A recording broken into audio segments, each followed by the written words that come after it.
Des plantes dépolluantes à installer chez soi pour lutter contre la constante progression des micropolluants comme la fumée de cigarettes, les parfums ou toute autre forme de pollution moderne.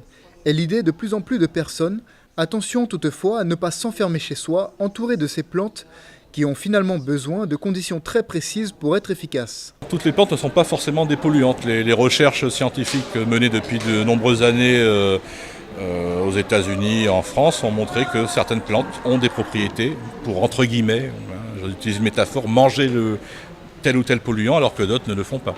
Dans ce petit travail là, de présentation que j'ai fait, c'est de mettre en avant les espèces qui seraient locales. Donc on remarque qu'il y a principalement des philodendrons, la famille des aracées, des spathiphyllum également, qui ont des propriétés antidépolluantes.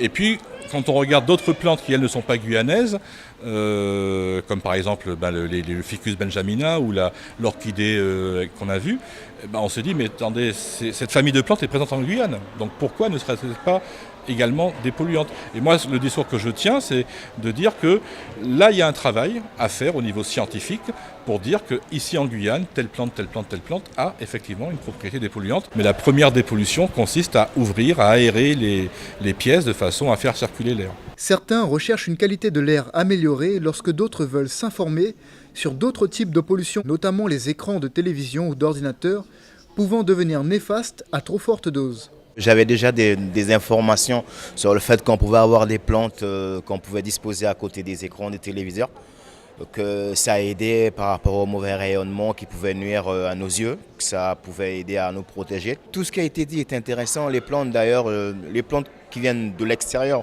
ou qui sont d'ici, c'est à étudier, quoi. Après c'est approfondir ce qu'on a vu à l'écran, voir si on peut trouver les plantes ici, aller plus loin pour voir comme il est dans quelle pièce on peut les placer, devant quel élément, quelle plante, à côté de quel appareil, et par rapport à ce que la plante peut absorber, par rapport à ce que l'appareil aussi peut dégager, comment s'autoprotéger naturellement grâce aux plantes. Voilà. On retiendra parmi les meilleures plantes selon la NASA, le palmier d'Arec ou encore le spathiphyllum présent en Guyane.